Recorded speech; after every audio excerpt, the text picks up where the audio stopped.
The rain hammered against the windshield of the old pickup truck as Sarah Mitchell drove down the dark highway. She glanced at the clock on the dashboard. Almost midnight.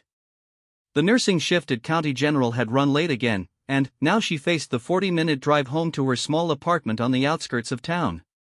Sarah was 28 years old, with shoulder-length brown hair that she always kept tied back for work. Her scrubs were wrinkled after 12 hours of tending to patients in the emergency room.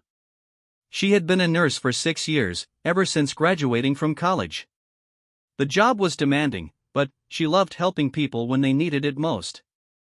What Sarah did not tell her co-workers was that before becoming a nurse, she had served in the military. Not just any military service.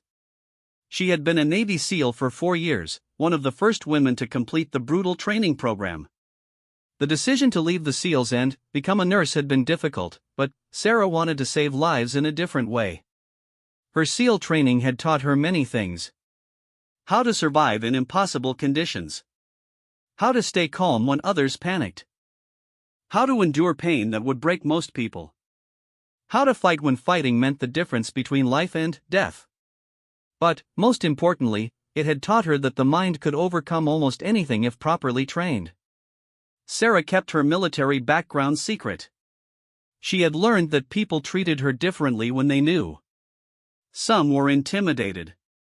Others did not believe her. Many asked endless questions about what it was like to be a female SEAL. She preferred to let her actions speak for themselves.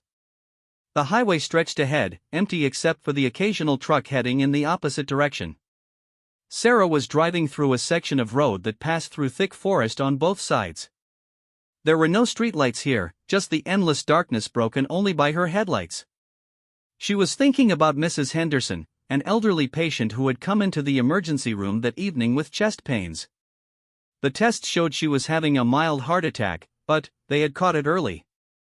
Mrs. Henderson would recover fully with proper treatment. These were the moments that made Sarah's job worthwhile.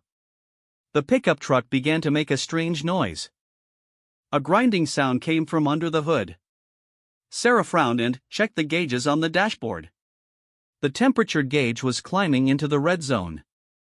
Steam began to rise from under the hood. "Come on, not tonight," Sarah muttered to herself. The truck started to lose power. Sarah guided it to the shoulder of the road and turned on the hazard lights. She sat for a moment, listening to the engine make unhealthy sounds before it finally died completely. Sarah pulled out her cell phone to call for roadside assistance. No signal. The remote location meant cell towers were few and far between. She tried moving the phone around, even stepping out of the truck to see if she could pick up a signal. Nothing. The rain was coming down harder now. Sarah looked at her options. She could walk back the way she had come, but that would be at least 15 miles to the last gas station. She could continue forward, but she was not sure how far it was to the next town. Or she could stay with the truck and wait for someone to pass by. Another car had not passed in over 30 minutes.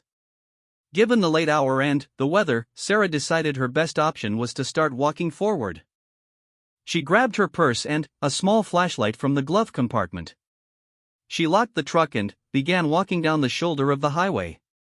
The rain soaked through her scrubs within minutes. The small flashlight did little to penetrate the darkness ahead. Sarah walked steadily, her nursing shoes splashing through puddles on the uneven shoulder. She had walked in worse conditions during SEAL training. Much worse. After about 20 minutes of walking, Sarah saw headlights approaching from behind. She turned and waved her flashlight, hoping the driver would stop to help. The vehicle slowed down as it approached. It was a large van, dark-colored and hard to see clearly in the rain. The van pulled over about 50 feet ahead of her. Sarah jogged toward it, grateful that someone was willing to help. As she got closer, she could see it was an older model van with tinted windows. The driver's door opened and a man stepped out. He was tall and heavy, with a beard and a baseball cap pulled low over his eyes. He was wearing jeans and a dark jacket. Something about his posture made Sarah slow down. Her SEAL training had taught her to read body language, and this man's stance suggested he was not just a good Samaritan, Having car trouble? The man called out. Yes, my truck broke down about a mile back, Sarah replied, stopping about 10 feet away from him. Could you give me a ride to the next town or let me use your phone to call for help? The man smiled, but it was not a friendly smile. Sure, I can help you out. Why don't you come over here? Sarah's instincts were screaming now. The man was positioning himself between her and the front of the van. She noticed movement in the van itself. Someone else was inside. Actually, I think I'll keep walking, Sarah said, starting to back away. My boyfriend is coming to pick me up soon. The man's expression changed. The fake friendliness disappeared. I don't think so, he said, starting to move toward her. That was when the side door of the van slid open. 2 more men jumped out. They were both younger than the first man, but bigger. One was holding something in his hand that looked like a rope or cable. Sarah turned and ran. Her nursing shoes were not made for running on wet pavement, but her SEAL training kicked in automatically. She controlled her breathing and found her rhythm. Behind her, she could hear the men shouting and their heavy footsteps splashing through puddles. The road ahead curved to the right. If Sarah could reach the curve, she might be able to get into the forest and lose them in the darkness. But the van was faster. She heard the engine start up and saw headlights sweep across the road as the driver turned the vehicle around. The van caught up to her just as she reached the curve. It pulled alongside her, and one of the men jumped out while it was still moving. He tackled Sarah from the side, sending both of them tumbling into the muddy ditch beside the road. Sarah hit the ground hard, but her SEAL training had taught her how to fall. She rolled and came up fighting. Her elbow connected with the man's nose, and she heard him cry out in pain. But the other 2 men were already there. One of them grabbed her from behind, wrapping his arms around her chest and lifting her off the ground. Sarah threw her head back, trying to hit his face, but he ducked. The third man moved in front of her. Grab her legs, the one holding her ordered. Sarah kicked out hard, catching the man in front of her in the stomach. He doubled over, gasping. But more hands were on her now. They were strong and determined. Sarah fought with everything she had, but 3 against 1 was difficult odds, especially when she was tired from her long shift and soaked from the rain. They dragged her toward the van. Sarah continued to struggle, but one of the men hit her hard in the stomach, knocking the wind out of her. While she was gasping for breath, they managed to get her hands behind her back. She felt rope being wrapped around her wrists. Get her in the van, the leader ordered. They threw Sarah into the back of the van. The space was cramped and dark, with no windows. There was a strong smell of oil and something else she could not identify. The floor was covered with old blankets and tools. 2 of the men climbed in with her while the third got back in the driver's seat. The van started moving again. Sarah lay on her side, her hands tied behind her back, trying to assess her situation. The 2 men in the back with her were breathing heavily from the struggle. One was still holding his nose where she had hit him. The other was rubbing his stomach. They were angry, but they seemed to be waiting for instructions from the driver. Where are we going? Sarah asked. Shut up, one of the men said. He had a deep voice and spoke with an accent she could not place. Sarah's mind was racing. She needed to figure out what these men wanted and what they planned to do with her. The fact that they had grabbed her off the road suggested this was not a random crime. They had been prepared with rope and a van suitable for transporting someone against their will. The van turned off the highway onto what felt like a dirt road. Sarah could hear gravel crunching under the tires and feel the vehicle bouncing over ruts and holes. They were heading deeper into the forest, away from any chance of rescue. After about 15 minutes on the dirt road, the van stopped. Sarah heard the driver's door open and close. Footsteps walked around to the back of the van. The rear doors opened. Get her out, the driver ordered. Rough hands grabbed Sarah and pulled her from the van. She found herself standing in a small clearing surrounded by tall pine trees. There was an old cabin about 30 feet away, with dim light showing in one window. The rain had slowed to a steady drizzle, but the ground was muddy and covered with wet leaves. The three men surrounded her. In the better light from the van's interior light, Sarah could see them more clearly. The driver was older, maybe in his 40s, with graying hair and cold eyes. The two younger men looked like brothers, both with dark hair and similar features. All three were dressed in work clothes and looked like they spent time outdoors. "Welcome to your new home," the driver said with that same unpleasant smile. They marched Sarah toward the cabin. One man walked in front of her, one behind, and one to the side.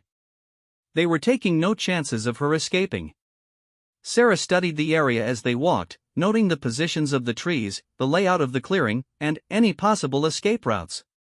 The cabin was old and run down. The windows were covered with heavy curtains, and the front door looked solid and well-maintained despite the cabin's overall condition. This was a place designed to keep people in, not out. The driver opened the door and gestured for Sarah to enter. She had no choice but to comply. Inside, the cabin was larger than it had appeared from outside. There was a main room with a wood-burning stove, a kitchen area, and a hallway leading to what looked like bedrooms. But what caught Sarah's attention immediately was that she was not the first person to be brought here. Sitting on an old couch against the far wall was another woman. She appeared to be in her early 20s, with blonde hair and frightened blue eyes. Her hands were tied in front of her, and she was wearing a waitress uniform from what looked like a local diner. She stared at Sarah with a mixture of hope and despair. "Meet Jessica," the driver said. "She's been keeping us company for the past 3 days." Sarah's heart sank. This was not a random kidnapping. These men were collecting women, and they had been doing it for a while. The isolated cabin was the perfect place to hold prisoners without anyone knowing. "What do you want?" Sarah asked. The driver laughed. "We want to have some fun. And you two are going to provide it." One of the younger men pushed Sarah down onto a chair across from Jessica. He began tying her ankles to the legs of the chair while the other man kept a close watch. Sarah did not resist. She needed to conserve her energy and wait for the right opportunity. "The rules are simple," the driver continued. "You do what we say, when we say it, and you might live through this. You cause trouble, and things get very unpleasant very quickly." To demonstrate his point, he walked over to Jessica and grabbed her by the hair, yanking her head back. Jessica cried out in pain and fear. Sarah saw bruises on her face and arms that had not been there when she first looked. "Jessica learned the hard way that fighting back just makes things worse," the driver said, releasing Jessica's hair. "I hope you're smarter than she was." Sarah looked directly at the driver. "I understand," she said calmly. Her response seemed to surprise him. He had expected fear, tears, or anger. Instead, Sarah appeared to be taking the situation in stride. What he did not know was that Sarah was doing what her SEAL training had taught her to do in hostile situations. She was assessing, planning, and preparing. The cabin had 2 windows in the main room, both covered with heavy curtains. There was the front door they had come through and what looked like a back door near the kitchen area. The hallway led to at least 2 rooms, probably bedrooms. The walls were thick logs, and the ceiling was low with exposed beams. The 3 men were armed. Sarah had noticed a pistol in the driver's belt when he had bent over to threaten Jessica. One of the younger men had a knife attached to his belt. They were confident in their control of the situation, but they were not military trained. Their positioning was casual, and they were not maintaining proper watch procedures. "We're going to get some sleep," the driver announced. "You two get comfortable. Tomorrow the real fun begins." 2 of the men went down the hallway toward the bedrooms. The third man, the one who had been holding his nose earlier, settled into a chair near the front door with a clear view of both women. He was supposed to be standing guard, but Sarah could see he was tired from the evening's activities. Sarah tested her bonds carefully. The rope around her wrists was tight and well tied, but the knots were not the work of someone with military training. The rope around her ankles was actually looser, probably because the man who had tied them had been more focused on watching for trouble than on doing a thorough job. Jessica was staring at her with wide eyes. Sarah could see the younger woman wanted to talk, but she also knew that their guard was still awake and listening. Instead, Sarah gave Jessica a small nod and what she hoped was a reassuring look. Hours passed. The guard's head began to nod as he fought sleep. Outside, the rain continued to fall steadily against the windows. Sarah worked methodically on the ropes around her ankles, stretching and twisting her feet to create small amounts of slack. Her SEAL training had included extensive practice in escape and evasion. She had been tied up dozens of times during exercises and had learned to exploit the small mistakes that even experienced people made when binding prisoners. The key was patience and persistence. Around 3 a.m, the guard finally fell completely asleep. His chair was tilted back against the wall, and soft snores filled the room. Sarah continued working on her ankle restraints while keeping her eye on the sleeping man. It took another hour, but eventually Sarah managed to work one foot free. The rope had stretched just enough to allow her to slip her foot through the loop. Once one foot was free, she could work the other foot loose much more easily.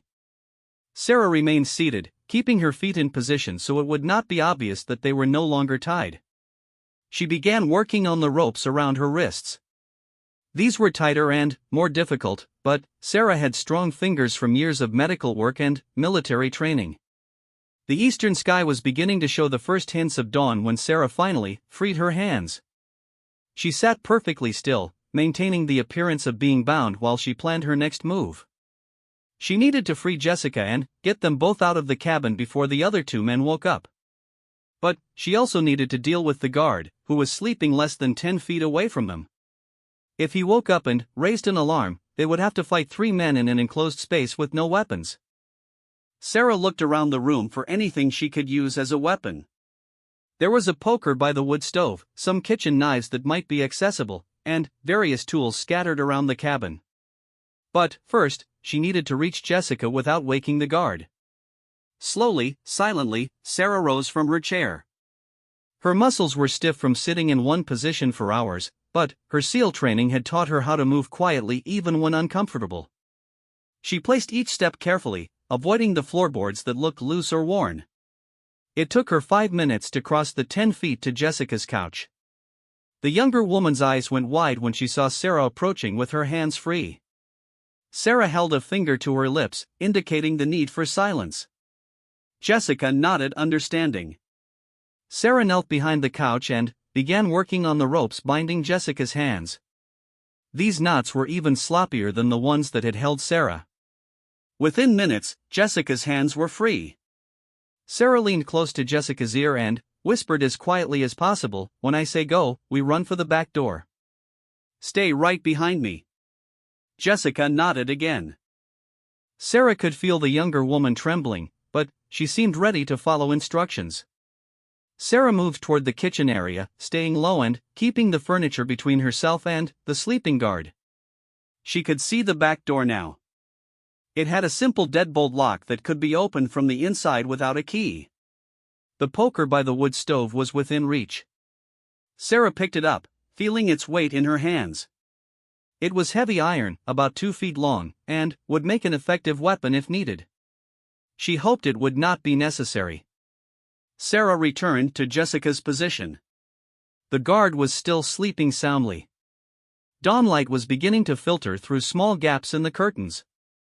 They would need to move soon, before the other men woke up for the day. Sarah helped Jessica to her feet. The younger woman's legs were unsteady after being tied up for so long, but she seemed able to walk. Sarah pointed toward the back door and mouthed the word "ready." Jessica nodded. Sarah took a deep breath, raised the poker in her right hand, and whispered, "Go." They moved together toward the back door. Jessica stayed right behind Sarah, just as instructed. They were halfway across the room when one of the floorboards creaked under Jessica's weight. The guard's eyes snapped open. For a moment, he stared at them in confusion, not fully understanding what he was seeing. Then, his brain processed the fact that both women were on their feet and moving toward the back door. "Hey," he shouted, jumping to his feet. They're getting away. Sarah spun around, the poker in her hands. The guard was reaching for something on his belt. Sarah did not wait to see what it was. She charged him, swinging the poker in a horizontal arc. The iron bar caught the guard across the side of his head with a solid thud. He dropped to the floor and lay still. Sarah did not know if he was unconscious or dead, and she did not have time to check. "Run," she shouted to Jessica. Heavy footsteps thundered down the hallway as the other two men responded to the guard's shout. Sarah and Jessica reached the back door just as the first man appeared in the main room. Sarah twisted the deadbolt and yanked the door open. The forest stretched out behind the cabin, dark and thick with undergrowth. Sarah grabbed Jessica's hand and pulled her through the door into the pre-dawn darkness. Behind them, angry voices shouted orders and threats. Sarah heard the front door of the cabin slam open as at least one of the men ran outside to circle around and cut off their escape. Sarah led Jessica into the forest, pushing through wet branches and tangled brush. The ground was soft and muddy, making each step treacherous in the dim light. But Sarah had trained in worse conditions than this. "I can't keep up," Jessica gasped after they had been running for several minutes. "You have to," Sarah replied. "They're right behind us." As if to prove her point, they heard crashing sounds in the forest behind them as their pursuers followed their trail. The kidnappers had flashlights now, and beams of light swept back and forth through the trees. Sarah changed direction, leading Jessica toward what sounded like running water. If they could find a stream, they might be able to lose their trail or at least slow down their pursuers. The sound of water grew louder as they stumbled through the dark forest. Sarah's scrubs were torn from pushing through thorny bushes, and she could feel cuts on her arms and face. Jessica was breathing heavily but keeping up. They broke through a line of thick bushes and found themselves on the bank of a fast-moving creek. The water was dark and cold, probably fed by mountain runoff from the recent rain. "We have to cross," Sarah said. Jessica stared at the rushing water with fear. "I can't swim very well." "I'll help you." "But we have to go now." The flashlight beams were getting closer. Sarah could hear voices calling to each other as the men coordinated their search. Sarah waded into the creek, immediately feeling the shock of cold water against her legs. The current was strong, but the creek was not deep. She held out her hand to Jessica. "Come on. Trust me." Jessica took her hand, and together they waded into the rushing water. The rocky bottom was slippery, and the current threatened to knock them off their feet. Sarah used her strength to steady both of them as they worked their way across. They were halfway across when flashlight beams finally found them. Angry shouts erupted from the bank they had just left. "There they are! In the water!"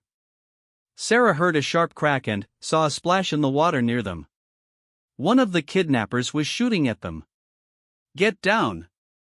Sarah ordered, pushing Jessica toward the far bank. More shots rang out, but shooting accurately with a handgun in dim light at moving targets in water was difficult even for trained marksmen. The kidnappers' shots were going wide. Sarah and Jessica reached the opposite bank and scrambled up the muddy slope. The forest was thicker on this side, which would provide better cover but would also slow their progress. "Which way?" Jessica asked. Sarah paused to listen. Through the sound of the creek and the shouting behind them, she thought she heard something else. A low, distant rumble that might be traffic on a road. "That way," she said, pointing toward the sound. They crashed through the forest, no longer trying to move quietly. Speed was more important now than stealth. Behind them, Sarah could hear their pursuers entering the creek. The cold water and strong current would slow the men down, but it would not stop them.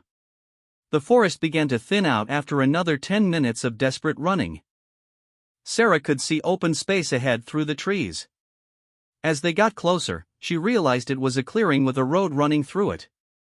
Not the highway where she had been taken, but a smaller rural road. "We made it," Jessica gasped. But Sarah was more cautious. They had reached a road, but they were still in a remote area. If the wrong vehicle came along, they could end up in worse trouble than they had been in at the cabin. The sound of an approaching engine made both women freeze. Headlights appeared around a curve in the road, coming toward them. Sarah pulled Jessica behind a large tree at the edge of the clearing. The vehicle that came into view was a county sheriff's patrol car. Sarah's heart leaped with relief. She stepped out from behind the tree, waving her arms to flag down the deputy. The patrol car slowed and pulled over. A young deputy got out, his hand resting on his service weapon as he assessed the situation. Two women in torn, muddy clothes emerging from the forest at dawn was clearly not something he encountered every day. "Ma'am, are you all right?" the deputy called out. "We've been kidnapped," Sarah said. "There are 3 men with guns chasing us through the forest. They're holding us at a cabin about 2 miles that way." The deputy's demeanor immediately became more serious. He reached for his radio. "This is Unit 7 requesting immediate backup at mile marker 12 on County Road 44. I have 2 female kidnapping victims and armed suspects in the area." Static crackled from the radio as the dispatcher acknowledged the call and began coordinating a response. "Get in the car," the deputy ordered. "Both of you." Sarah and Jessica climbed into the back seat of the patrol car. The deputy got behind the wheel and began driving away from the area quickly while continuing to talk on his radio. "Are either of you injured?" he asked, glancing at them in the rearview mirror. "Nothing serious," Sarah replied. "But Jessica has been held for 3 days. She needs medical attention." Jessica was crying now, the relief of being rescued finally allowing her emotions to surface. Sarah put an arm around the younger woman's shoulders. "It's over," Sarah said softly. "You're safe now." But, even as she spoke the words, Sarah knew it was not completely over. The 3 kidnappers were still out there, and they had just lost their prisoners. Desperate men with nothing to lose could be extremely dangerous. The deputy was coordinating with other units on his radio. Sarah heard references to roadblocks, search teams, and helicopter support. The local sheriff's department was taking the situation seriously and responding with appropriate resources. "We're going to need full statements from both of you," the deputy said. "But first we're getting you to the hospital to be checked out." 20 minutes later, they arrived at the same hospital where Sarah worked. The irony was not lost on her that 12 hours ago she had left this building as a nurse, and now she was returning as a patient. The emergency room staff was waiting for them. Sarah recognized several of her colleagues, who stared in shock at her appearance. Word had already spread through the hospital that one of their own had been kidnapped. Dr. Martinez, the emergency room director, personally examined both Sarah and Jessica. Neither had serious injuries, but Jessica was dehydrated and showed signs of prolonged stress. Sarah had cuts and bruises from the escape through the forest, but nothing that required more than cleaning and bandaging. Detective Ray Santos from the county sheriff's department arrived while they were still being treated. He was a middle-aged Hispanic man with kind eyes and a patient manner. Sarah had met him before when she had treated assault victims who needed to give statements. "I know this has been traumatic," Detective Santos began, "but I need to get your statements while the details are fresh in your memory." Sarah told him everything, starting from when her truck broke down on the highway. She described the 3 kidnappers in as much detail as she could remember, the location of the cabin, and the route they had taken through the forest to escape. Jessica's account filled in additional details about what had happened during her 3 days of captivity. The men had grabbed her from the parking lot of the diner where she worked. They had brought her to the cabin and made it clear that they intended to keep her there for their own purposes. "Have there been other women?" Sarah asked. Detective Santos's expression grew grim. "We've had 3 missing persons reports in the past 2 months that fit the pattern. Young women who disappeared without a trace. We haven't found them yet." Sarah felt a chill that had nothing to do with her wet clothes. The cabin might have been just one location in a larger operation. "The cabin is about 2 miles southeast of where your deputy found us," Sarah said. "But they might not stay there now that we've escaped." "We have teams moving on the location right now," Detective Santos replied.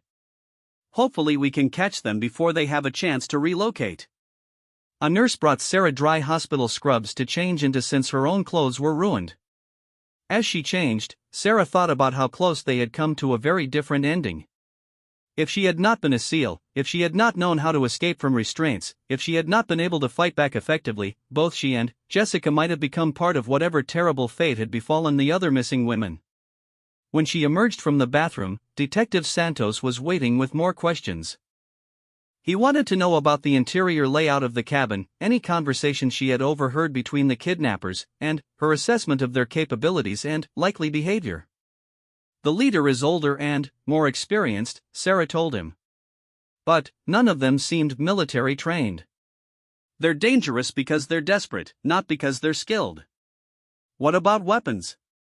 I saw at least one handgun and one knife. There may have been others. They're not afraid to use them. Detective Santos made notes in his notepad.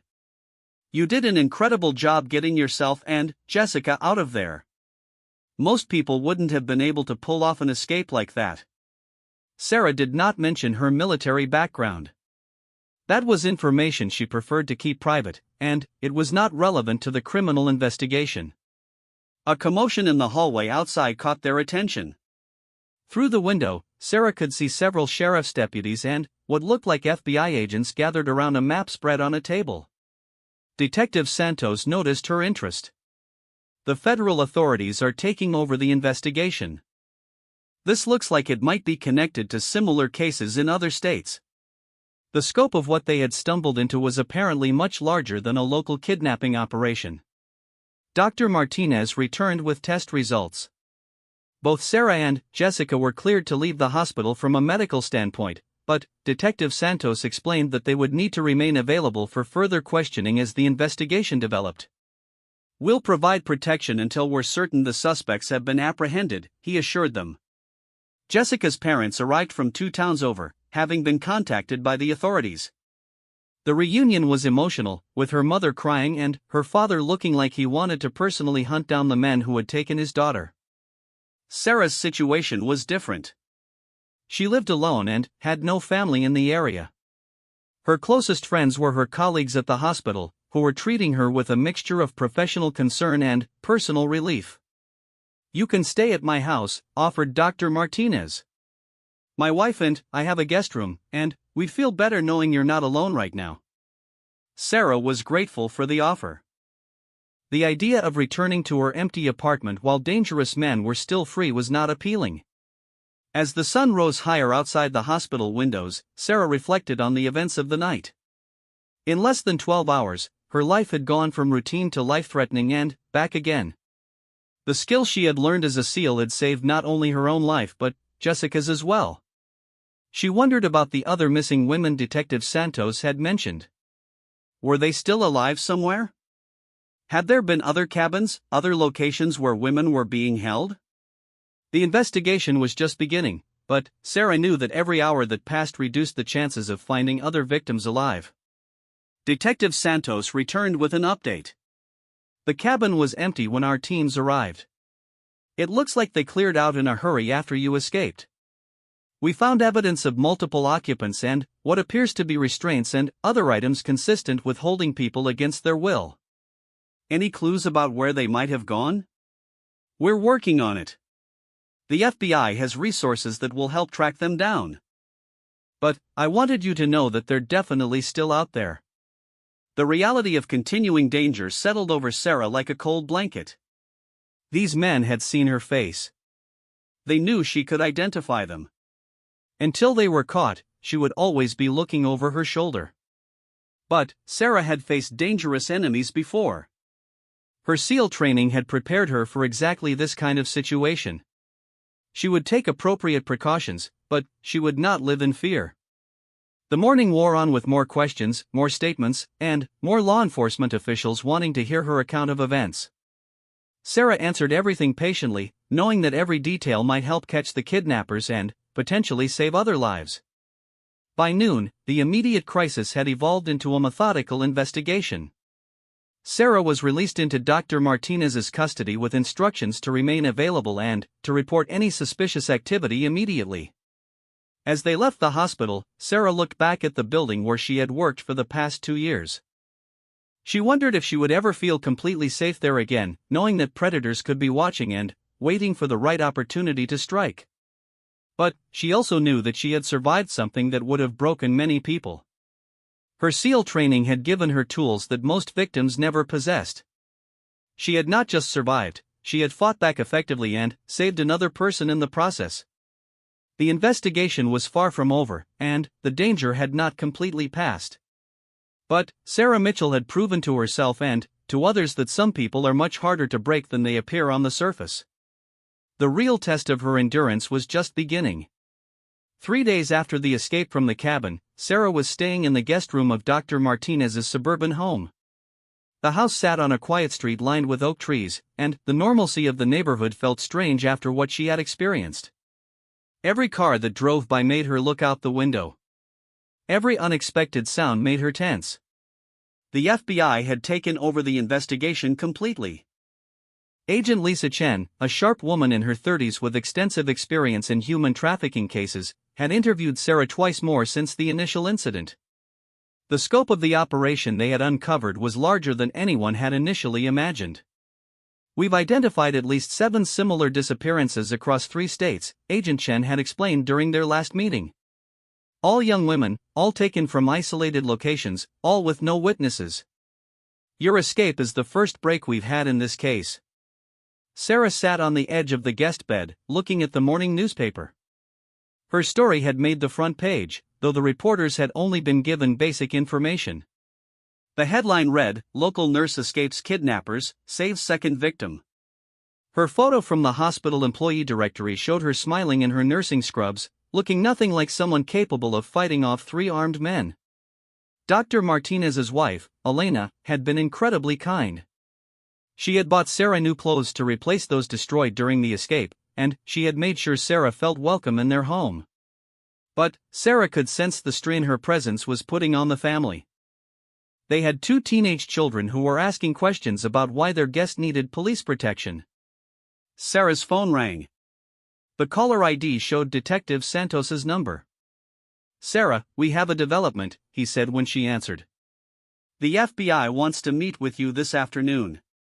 They think they may have found another location." Sarah's pulse quickened. "Where?" "About 60 miles north of here. A property that matches the profile of the cabin where you were held. They want you to look at surveillance photos and see if you recognize any of the suspects." Sarah agreed to meet at the federal building downtown at 2 o'clock. After hanging up, she sat quietly for a moment, processing what this might mean. If the FBI had found another location, there might be women there right now, waiting for rescue. Or it might be too late. She dressed carefully in jeans and a sweater Elena had bought for her. Sarah had requested clothes that would allow her to move freely if necessary. The experience in the cabin had reminded her that danger could appear anywhere, at any time. Dr. Martinez drove her to the federal building.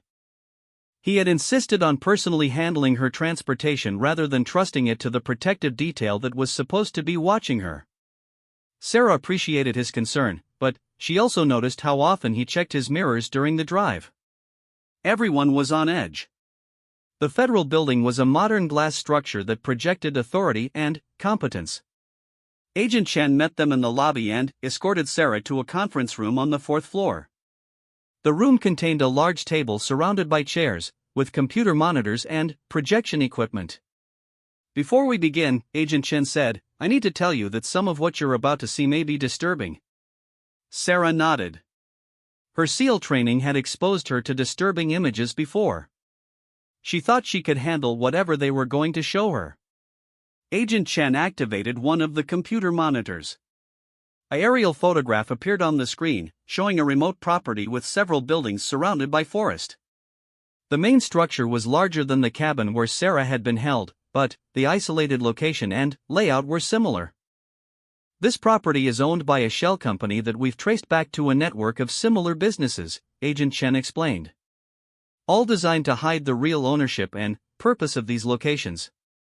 The next image showed a closer view of the main building. It was a 2-story house with additions that had been constructed over time. There were bars on some of the windows, and high fencing around parts of the property. To most people, it might look like a rural home with security measures. To Sarah's trained eye, it looked like a prison. "Do you recognize this location?" Agent Chen asked. Sarah studied the images carefully. "No, but the setup is similar to where they held us. Isolated, well defended, hard to escape from." Agent Chen clicked to the next series of images. These were surveillance photos taken with long-range cameras. They showed vehicles coming and going from the property, and people moving around the buildings. "Now I need you to look at these individuals and tell me if you recognize any of them." The first photo showed a man getting out of a pickup truck. He was wearing work clothes and a baseball cap, but the image was clear enough to see his face. Sarah's breath caught. "That's him," she said immediately. "That's the leader, the one who was giving orders." Agent Chen made a note. "You're certain?" "Absolutely. I got a good look at him when he was threatening Jessica." The next photo showed two younger men carrying supplies from a van to the house. Sarah recognized them as well. "Those are the other two. The ones who grabbed me off the road." "Excellent," Agent Chen said. "That confirms we have the right location." She clicked to more surveillance images, showing the property at different times of day and night. Sarah could see that the operation was larger than just the three men who had kidnapped her.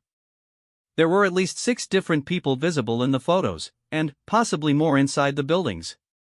"How many women do you think might be held there?" Sarah asked. Agent Chen's expression became grim. "Based on the size of the facility and the intelligence we've gathered, potentially a dozen or more." The magnitude of the situation hit Sarah like a physical blow. While she had been safe in Dr. Martinez's guest room, a dozen women might have been suffering the fate she and Jessica had escaped. "When are you going to raid the location?" "That's complicated," Agent Chen replied. "This is a fortified position with multiple buildings and unknown numbers of hostiles. If we go in too aggressively, the suspects might harm the victims before we can reach them. But if we wait too long, they might move the operation again." Sarah understood the tactical challenge. She had dealt with similar situations during her SEAL operations, though those had involved enemy combatants rather than kidnapped civilians. "Do you have blueprints of the buildings? Any intelligence on the internal layout?" Agent Chen looked surprised by the sophistication of Sarah's questions. "Some." "Why do you ask?" "Because if you're planning an assault, the approach and timing will depend on where the victims are likely to be held and how quickly the suspects can reach them." Agent Chen studied Sarah for a moment. "You seem to have some knowledge about tactical operations." Sarah realized she had revealed more about her background than she had intended. But, given the circumstances, maybe it was time to be completely honest about her capabilities. "I was a Navy SEAL before I became a nurse," Sarah said quietly. "I have experience with this type of operation." The room fell silent. Dr. Martinez, who was sitting quietly in the corner, stared at Sarah in shock. He had known her for 2 years and had never suspected her military background. Agent Chen leaned forward with new interest. "What was your specialty?" "Close quarters combat and hostage rescue." "How many operations?" "Classified. But enough to know what works and what doesn't." Agent Chen exchanged glances with another FBI agent who had been sitting quietly during the briefing. Sarah could see them reassessing everything they thought they knew about her. "Would you be willing to consult on the tactical planning for this operation?" Agent Chen asked. Sarah did not hesitate. "Yes." The next 2 hours were spent going over detailed surveillance data, building layouts, and possible approach routes. Sarah's SEAL training provided insights that impressed the federal agents. She could identify defensive positions, predict likely escape routes for the suspects, and suggest methods for minimizing risk to the hostages. "The main challenge is that we don't know exactly where the victims are being held," Sarah explained, pointing to the building schematics displayed on the computer screen.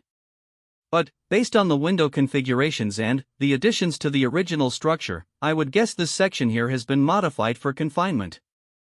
Agent Chen nodded. That matches our analysis. The suspects will have weapons, and they'll use the hostages as human shields if they feel cornered, Sarah continued. The key is to hit multiple entry points simultaneously so they don't have time to organize a defense. What about timing? Sarah considered the question carefully. Early morning, just before dawn. Most people are in their deepest sleep cycle then, and response times are slower. But you need to move fast once you start, because these guys will wake up quickly once they realize what's happening. The federal agents were taking notes on everything Sarah said. Her perspective as someone who had been held at a similar location, combined with her tactical expertise, was providing valuable intelligence. There's one more thing, Sarah said. These men know my face. If they see me anywhere near this operation, they'll know something is up. But there's also a chance that my presence might distract them or make them overconfident. Agent Chen frowned. What do you mean? They think they know what I am. A nurse who got lucky and managed to escape. They don't know about my military background.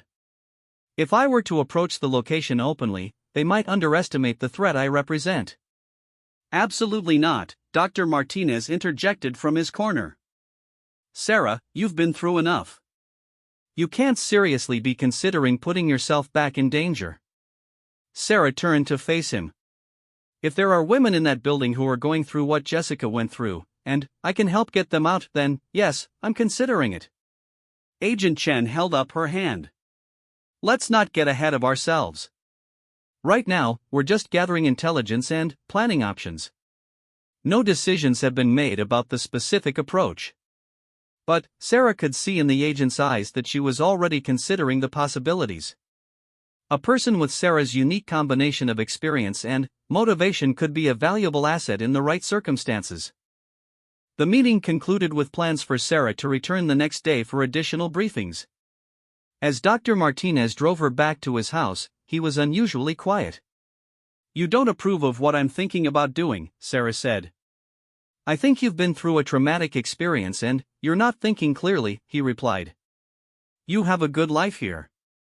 A job you're excellent at, colleagues who respect you, a future in medicine. Why would you risk all of that to play soldier again? Sarah stared out the window at the passing suburban landscape. Because I have skills that could save lives, and I know what those women are going through right now. That's not your responsibility. It became my responsibility the moment those men grabbed me off the highway. Dr. Martinez pulled into his driveway and turned off the engine. Sarah, I've seen what trauma can do to people. Sometimes they become convinced that they need to confront their attackers directly in order to heal. But that's not always the healthy choice. Sarah understood his concern, but she also knew something that Dr. Martinez did not.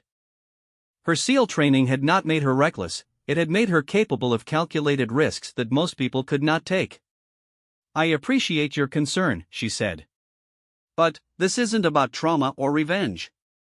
It's about using my abilities to help people who can't help themselves. That evening, Sarah sat in the guest room with her laptop, researching everything she could find about the property the FBI was investigating. Public records showed it had been purchased 2 years earlier by a company with no apparent business activities. Satellite images from online mapping services showed the progression of modifications to the buildings over time. Elena knocked on the door and entered with a cup of tea. How are you holding up? I'm fine, Sarah replied, though she knew that was not entirely true. My husband is worried about you. He thinks you're planning to do something dangerous. Sarah closed the laptop and looked at Elena. What do you think? Elena sat down in the chair beside the bed. I think you're someone who doesn't run away from problems. And I think that whatever you did before you became a nurse, it prepared you for situations that most of us can't even imagine. It was a perceptive assessment from someone who had known Sarah for only a few days. There are women out there who need help, Sarah said. I might be the only person in a position to provide that help effectively. And if something happens to you? Sarah considered the question. If something happens to me while I'm trying to save innocent people, then, at least it happens for a good reason. Elena nodded slowly. That's what I told my husband you would say. The next morning, Sarah returned to the federal building for another briefing. This time, the conference room contained a larger group of people, including FBI tactical specialists, local SWAT commanders, and what appeared to be military advisors. Agent Chen introduced Sarah to the group as a consultant with relevant experience. She did not specify the nature of Sarah's background, but Sarah could see that word had spread about her qualifications. The briefing covered the latest surveillance data from the target property. Movement patterns suggested that the facility was actively occupied, with people coming and going on what appeared to be regular schedules. There was no direct evidence of hostages, but the intelligence strongly suggested that the location was being used for the same purpose as the cabin where Sarah had been held. We have authorization to proceed with the operation, Agent Chen announced. The question is timing and approach. A SWAT commander named Lieutenant Torres spoke up. Traditional approach would be to surround the facility and demand surrender. But if there are hostages inside, that gives the suspects too much time to respond. Sarah raised her hand. What about a diversion? All eyes in the room turned to her. Explain, Agent Chen said. Send someone to the front of the property openly, someone the suspects will recognize but won't immediately see as a threat. While they're focused on that distraction, tactical teams can approach from other directions. Lieutenant Torres frowned. Who would be willing to walk up to a known criminal stronghold as a diversion? Sarah met his gaze steadily. I would. The room erupted in discussion. Several people spoke at once, some supporting the idea and others opposing it. Agent Chen called for quiet. Sarah, that would put you in extreme danger, she said. These men have already demonstrated they're willing to kill. They're also overconfident, Sarah replied. They think they know what I'm capable of, and they're wrong. That gives me an advantage. What exactly are you proposing? Lieutenant Torres asked. Sarah had been thinking about this since the previous day's meeting. I approach the property alone, openly, during daylight hours. I tell them I want to make a deal. Maybe I claim to have information about the FBI investigation, or I offer to keep quiet in exchange for money. While I'm talking to them, keeping their attention focused on me, your teams can get into position. And when the shooting starts? Agent Chen asked. Sarah's expression became hard. When the shooting starts, I'll be ready for it. Lieutenant Torres studied her carefully. You really think you can handle yourself in that kind of situation? I know I can. Agent Chen called for a recess so the tactical leaders could discuss the proposal privately. Sarah waited in the hallway, knowing that her fate and the fate of the potential hostages might be decided in the next few minutes. Dr. Martinez found her there. He had stayed for the entire briefing, despite having no official role in the operation. Sarah, please reconsider this, he said. There has to be another way. Maybe, Sarah replied. But this way gives the best chance of getting everyone out alive. Including you? Sarah was quiet for a moment. I'm not planning to die, if that's what you're asking. But some things are worth taking risks for. Agent Chen returned from the private discussion. We're willing to consider your proposal, but with conditions. You would be wired for audio and video. We would have snipers in position to provide cover. And, at the first sign that the situation is going wrong, we extract you whether you want to leave or not. I can accept those conditions. There's one more thing. This operation happens tomorrow at dawn. That doesn't give us much time to prepare, and there's no guarantee we can provide adequate backup if things go sideways. Sarah nodded. I understand. Then, let's get to work. The rest of the day was spent in intensive preparation. Sarah was fitted with nearly invisible recording devices and a tracking beacon. She was briefed on communication protocols and emergency extraction procedures. Most importantly, she was given access to tactical maps and real-time intelligence about the target property. That evening, Dr. Martinez drove Sarah to a safe house closer to the operational area. The FBI had decided it was too risky for her to remain at his home, where the kidnappers might still be watching. The safe house was a nondescript apartment in a complex that looked like dozens of others in the area. 2 federal agents were stationed there to provide security, but Sarah would be spending her last night before the operation essentially alone. As she lay on the unfamiliar bed, staring at the ceiling, Sarah thought about the path that had brought her to this point.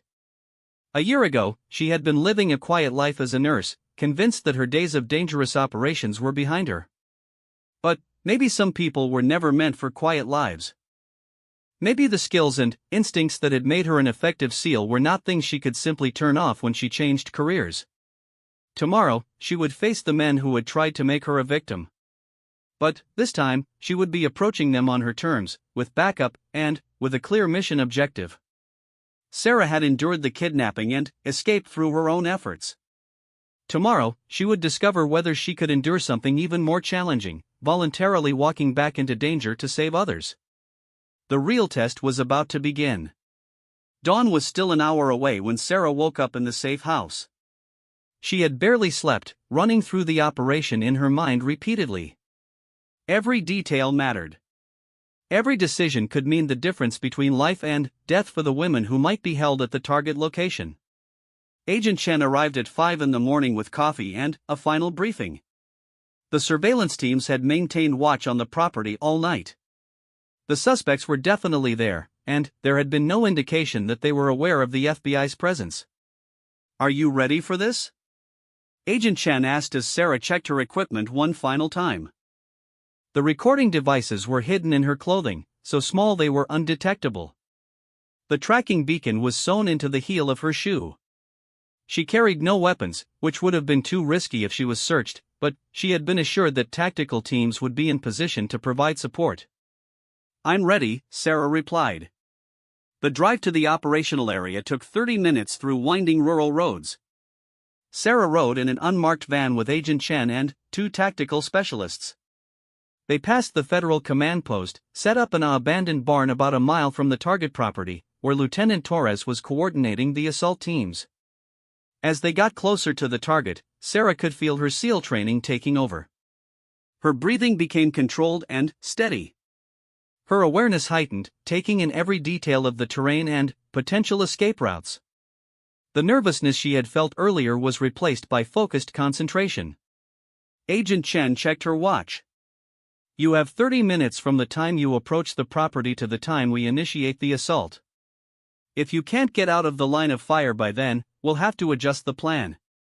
Sarah nodded. She understood that once the operation began, there would be no way to guarantee her safety. But that was true for the hostages as well, and they had been enduring danger much longer than 30 minutes.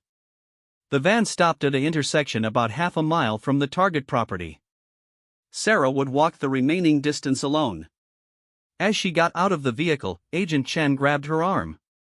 "Sarah, if this feels wrong at any point, just say the word Nightingale and we'll extract you immediately." "I understand."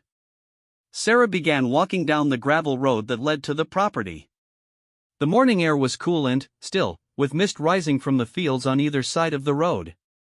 Birds were beginning to sing in the trees, and the world felt peaceful in a way that contrasted sharply with what she was about to do. The property came into view as she rounded a curve in the road. It looked exactly like the surveillance photos, but being there in person gave her a better sense of the tactical situation. The main house was positioned to give its occupants a clear view of anyone approaching. There were several outbuildings that could provide cover for defenders, but also concealment for attacking forces. Sarah could see a pickup truck parked near the main house. It was the same vehicle she had seen in the surveillance photos, which meant the kidnappers were definitely present. She walked openly up the driveway, making no attempt at stealth. The point was to be seen and to draw the attention of everyone on the property. As she got closer to the house, she could see movement behind the windows. The front door opened when she was still 50 feet away. The older man who had been the leader of her kidnappers stepped out onto the porch. He was holding a rifle and pointing it in her direction, though not directly at her. Well, he called out. Look who came back to visit. Sarah stopped walking and held her hands where he could see them. We need to talk. Do we now? The man's voice carried amusement and suspicion in equal measure. About what? About making a deal that benefits both of us. Two more figures appeared on the porch. Sarah recognized the younger men who had grabbed her from the road. They were also armed, and they positioned themselves to cover different angles of approach to the house. Come closer, the leader ordered.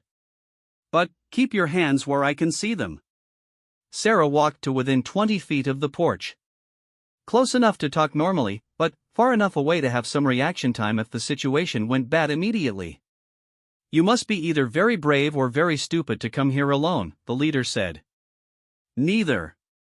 I'm practical. Explain. Sarah had rehearsed this conversation, but she needed to make it sound natural and convincing. The FBI is all over this case. They have surveillance photos of this property and they know you're here. It's only a matter of time before they move in.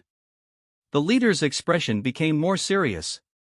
So why are you here instead of hiding behind federal protection? Because they want me to testify. To identify you in court and help them build their case.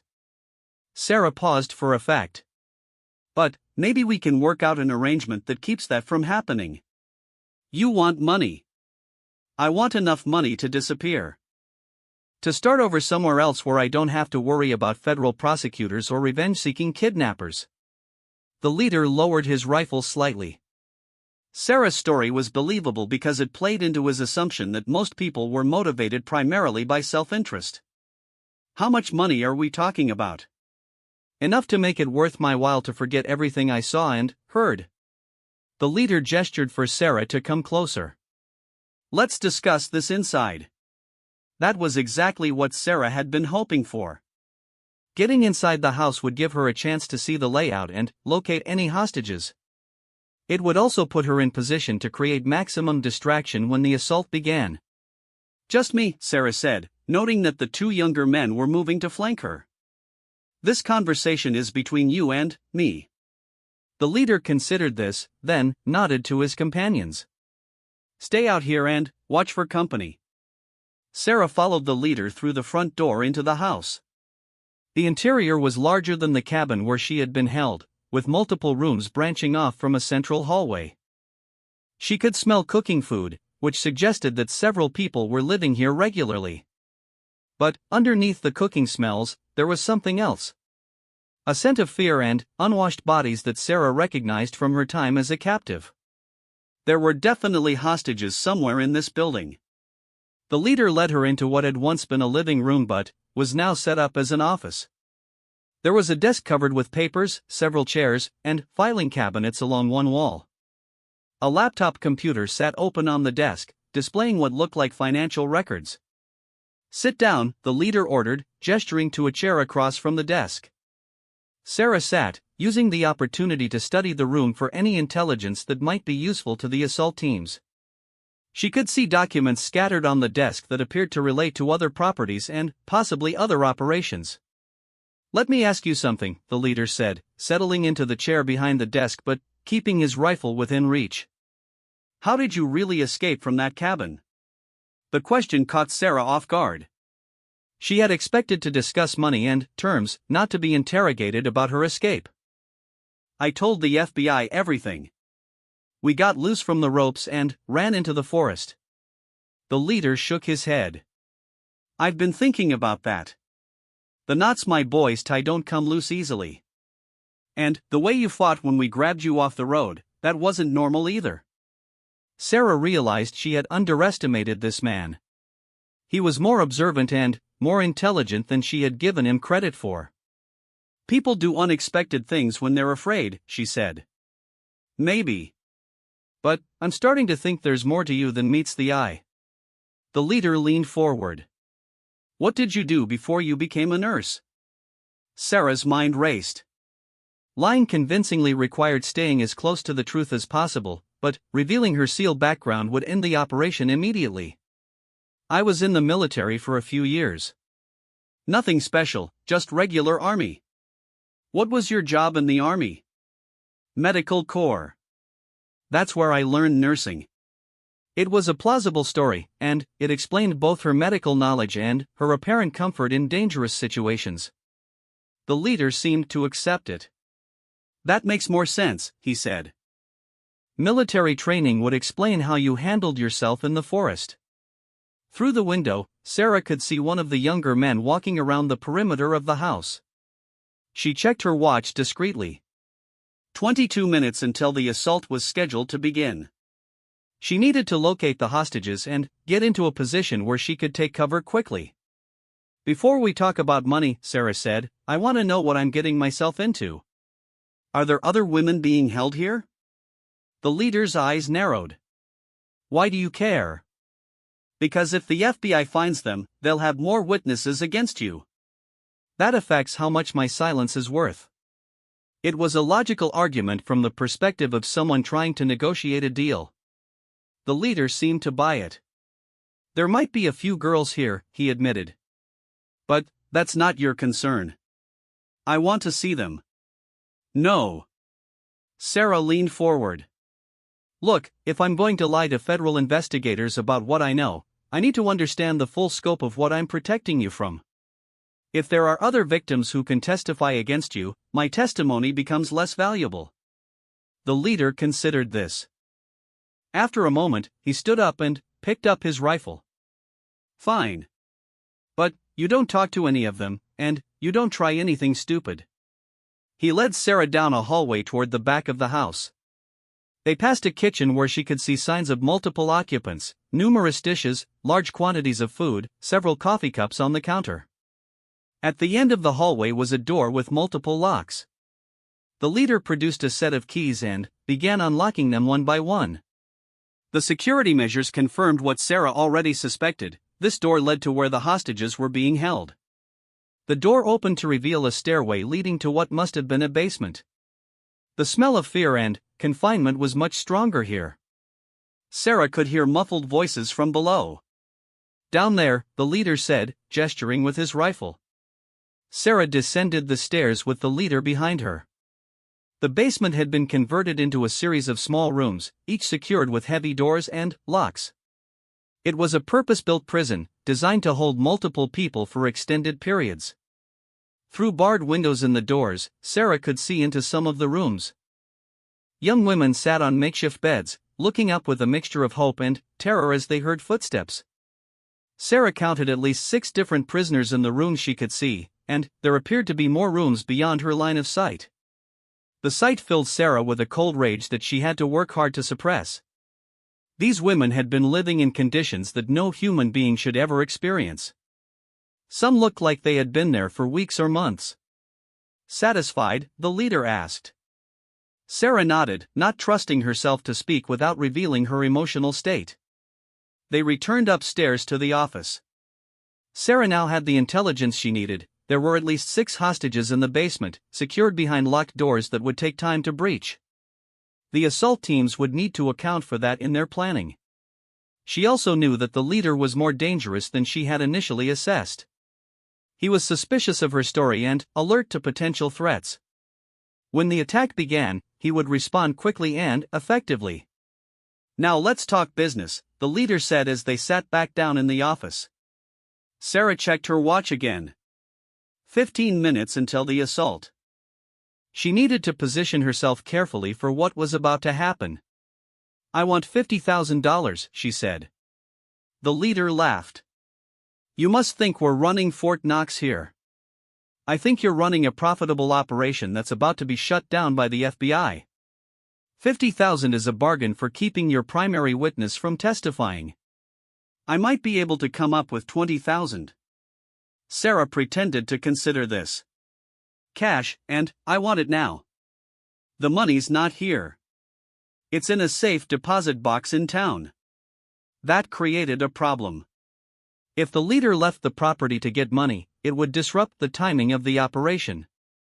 Sarah needed him here when the assault began. Then, this conversation is over, she said, starting to stand up. Sit down, the leader ordered, raising his rifle. We're not done talking. Sarah remained standing. Either you have the money or you don't.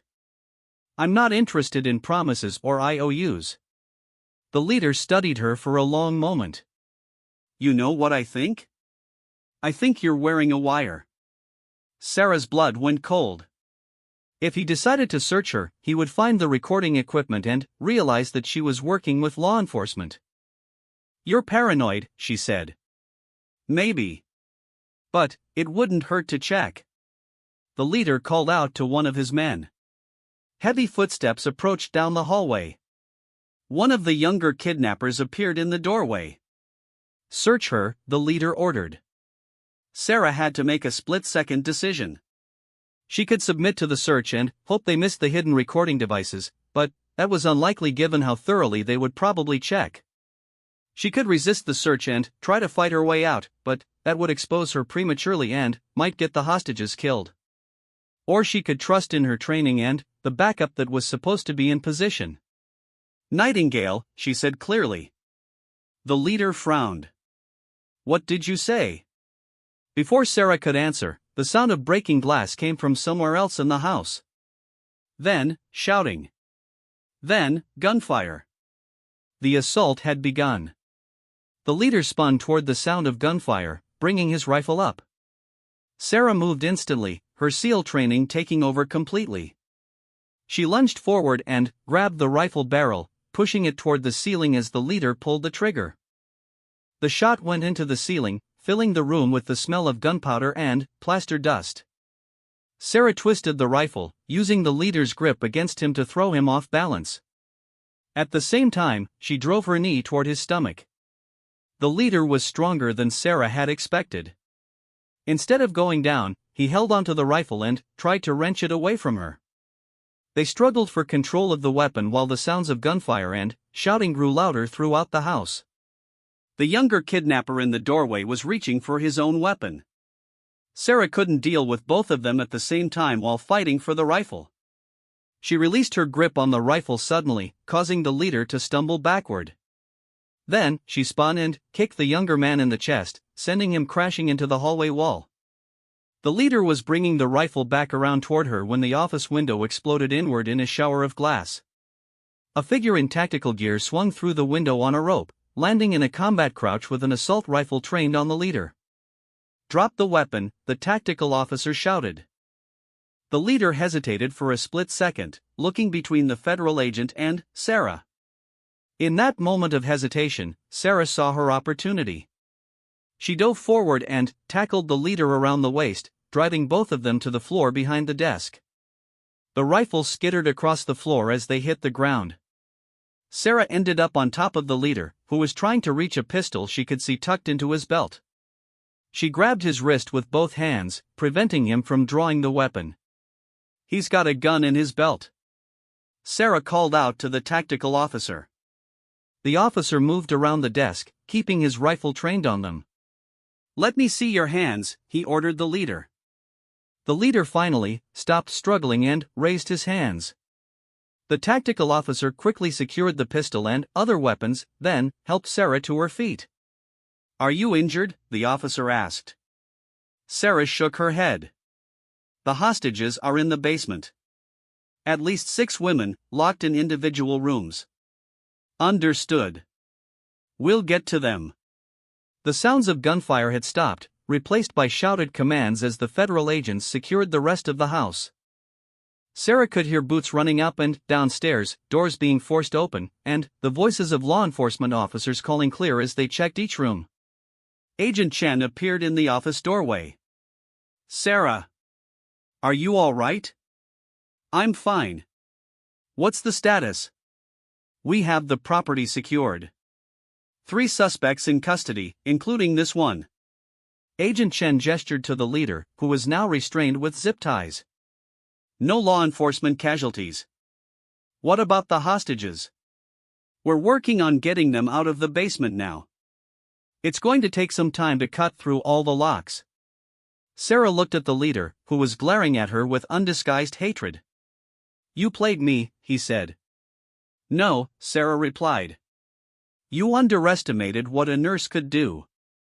Agent Chen escorted Sarah outside while the tactical teams continued to secure the property and extract the hostages.